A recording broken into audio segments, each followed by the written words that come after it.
বন্ধুরা, আসসালামু আলাইকুম। সকলে কেমন আছো? আশা করছি সকলে ভালো আছো। আমি আল্লাহর রহমতে অনেক ভালো আছি। আজ আমি চলে এসেছি আমার আর একটা নতুন ভিডিও নিয়ে। আর আজকে আমি আমার ভিডিও শেয়ার করব আমার আজ দুপুরের রান্নাবান্না।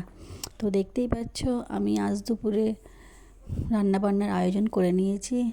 আজ রান্না হচ্ছে লাউ দিয়ে মসুর ডাল, উচ্ছে আলু ভাজা আর বাঁধাকপি আলু টমেটো কড়াইশুঁটি দিয়ে চচ্চড়ি।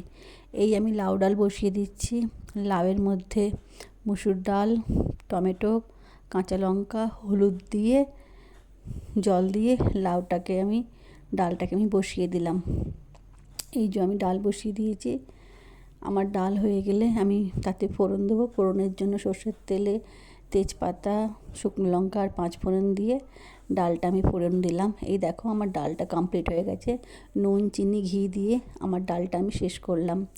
অপরদিকে কেটে রাখা উচ্ছে আর আলুকে ভালো করে ধুয়ে নিয়ে কড়াইতে সাদা তেলে পেঁয়াজ আর শুকনো লঙ্কা ভালো করে ভেজে নিয়ে আমি উচ্ছে আর আলুটা দিয়ে দেবো। সেগুলো তেলে ভালো করে নেড়ে চেড়ে নুন দেবো, হলুদ দেবো।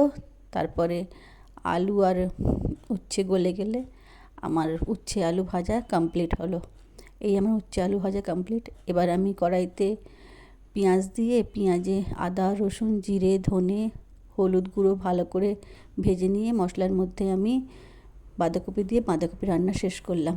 এবার আমার দুপুরের খাওয়া দাওয়ার পর্ব। তোমরা আমার ভিডিও দেখো, আমার পাশে থেকো, আমার চ্যানেল সাবস্ক্রাইব করো। আল্লাহ হাফিজ।